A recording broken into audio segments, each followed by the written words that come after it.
Hello po. Bali sa video po na to is tuturo ko po sa inyo paano po gamitin yung bagong POS po namin po na upline po. So, dito, ito po yung bago po nating POS. So, type nyo lang po dito, ecopos. Tapos, yung password po natin, ecopos at 2020. Bale, ito po yung password po natin po, ano. So, bago na siya, bago na rin yung interface. Sign in lang po tayo. Then, dito, tatype nyo lang po yung starting cash or ilalagay nyo pong pera sa kaha bago po kayo mag-open ng store sa umaga po, ano. So, for example, 1,000 po yung ilalagay ko po dito. Confirm ko lang po siya. Then, papasok na po siya dito sa pinaka-POS po natin. So, dito sa left side, meron po tayo dito nakalagay open drawer. So, pag click nyo po yan, mag-open po yung drawer po natin automatic po, ano. So, pwede naman po natin siyang i-off.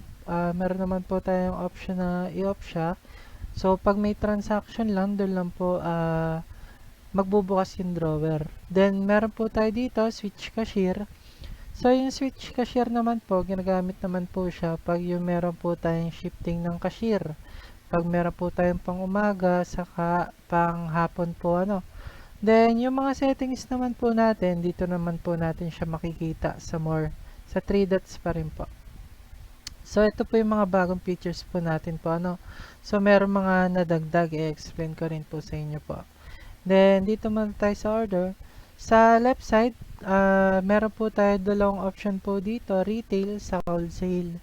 Dito po kasi sa POS, meron po tayong dalawang klase ng price. So, pag nag-input tayo ng item, meron dalawang klase ng price na ilalagay, pang wholesale o retail po. So, i-adjust lang po natin dito kung wholesale po ba yung item or retail po siya. Bago po natin i-punch yung item po dito sa cart po, ano. Then, dito po mapapansin nyo, meron po tayong dalawang klase ng discount po dito. So, ito po sa left side, yung discount po na to is yung pangkalahatan po, ano. So, pag ito po yung sinelect nyo, buong cart po, is a-apply niya ng discount. Ito naman po, sa right side, pag yung discount item naman po, ibig sabihin naman po nun, is specific item lang yung i-discount nyo po or selected lang po dun sa cart nyo po, ano. So, dito meron din po tayong tinatawag na customer. So, pwede po tayong gumawa ng customer or card number po dito po, ano. So, doon, pwede natin bigyan ng discount yung mga customer natin or pwede natin ma-monitor yung mga transaction po nila po, ano. Then, quantity. So, etong quantity, ginagamit naman po siya pag for example, maraming quantity yung bibilhin po, ano. So, hindi nyo na i-scan ng paulit-ulit po dun sa cart. So, sa-select nyo lang yung item dito, then pwede nyo na i-adjust yung quantity. For example, 20. So, hindi nyo 20 times i-scan yung item dito po sa barcode search po natin. Then, by the item, yung by the item naman po, ginagamit naman po siya pag yung magre-remove kayo ng item dito sa cart po. For example, nagbago po yung isip ni customer or ipapakancel po ni customer yung item po. Then, dito, meron po tayong cancel transaction. Pag buong transaction naman po yung ika-cancel po. Then, refund. So, in case na meron po tayong refund, dito lang po natin ilalagay yung invoice number. Then, yung reason po natin. So, lagi po siya may reason. Security po kasi siya na POS. So, mamamonitor siya na owner na merong mga refund, cancel transaction, then mga void items. Then, dito meron tayong keep saka retrieve. So, ginagamit naman yung keep and retrieve pag yung, for example, mahaba po yung pila. Then, para makapag-proceed tayo ng transaction, yung item ni customer, ikikip muna natin siya.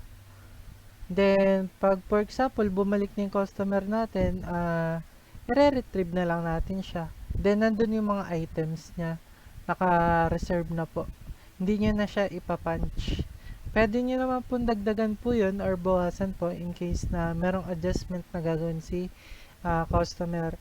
Then, dito naman po, dito nyo naman po i-payment yung mga item po o yung transaction po pag okay na po siya. Then, una po ang ituturo ko po sa inyo is yung pag-add po ng item dito po sa POS po natin po So, una, punta po tayo dito sa more, 3 dots. Then, makikita nyo po ito, products. Click nyo lang po yung products. Then, makikita nyo po itong category. So, una, mag-create tayo ng category po So, dito po, so, for example, type po natin drinks. Or mga medicine, mga vitamins, pwede naman po ilagay po dito yung category.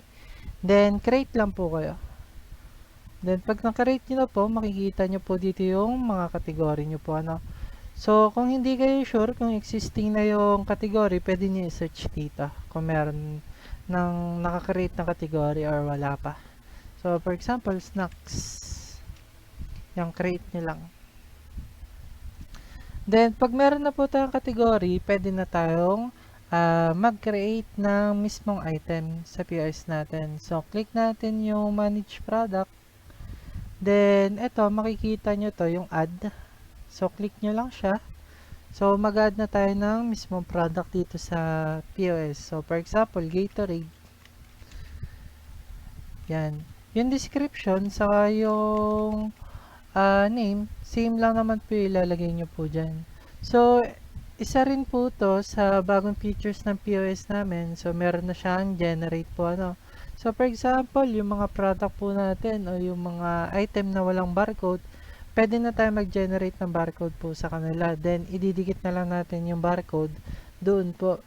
So, ganito po siya gamitin. For example, wala pong barcode po yung Gatorade. Generate lang po kayo.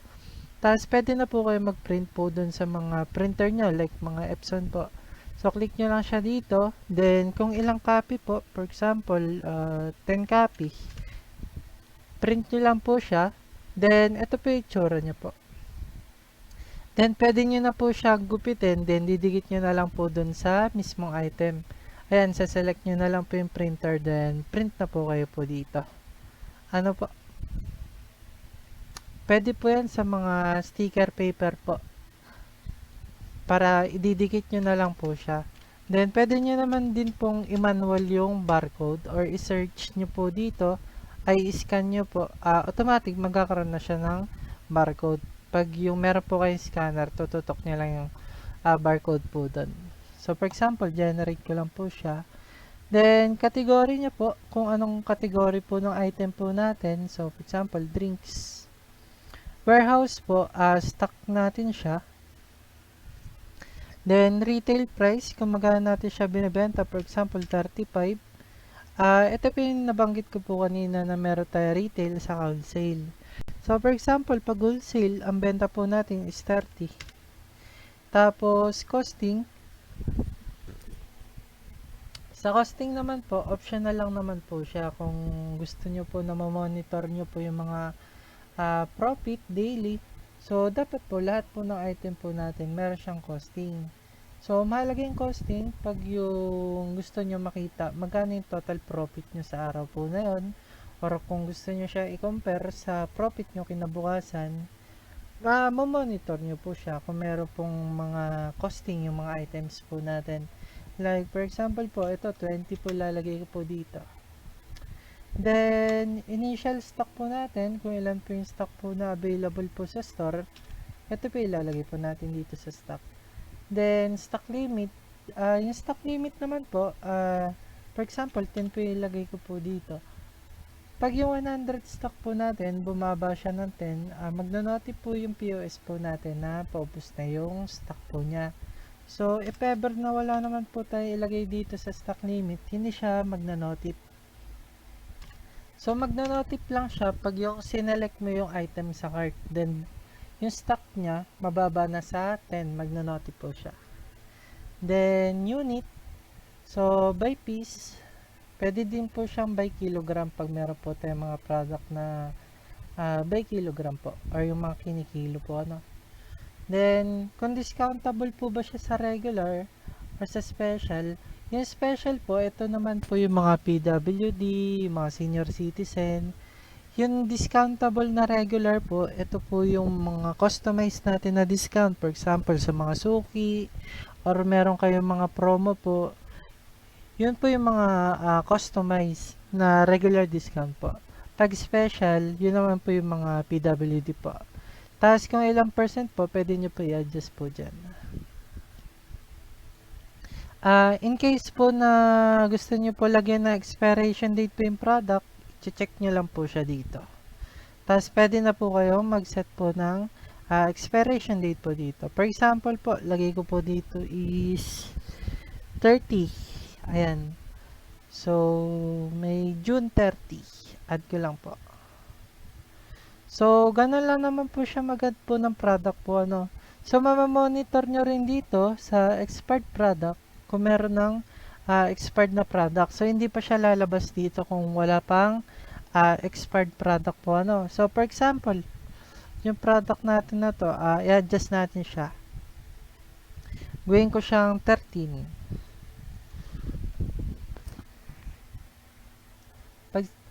Pag tinignan natin yung expired product, ayan, makikita nyo na yung product dito. Ibig sabihin, expired na yung Gatorade. Adjust natin siya.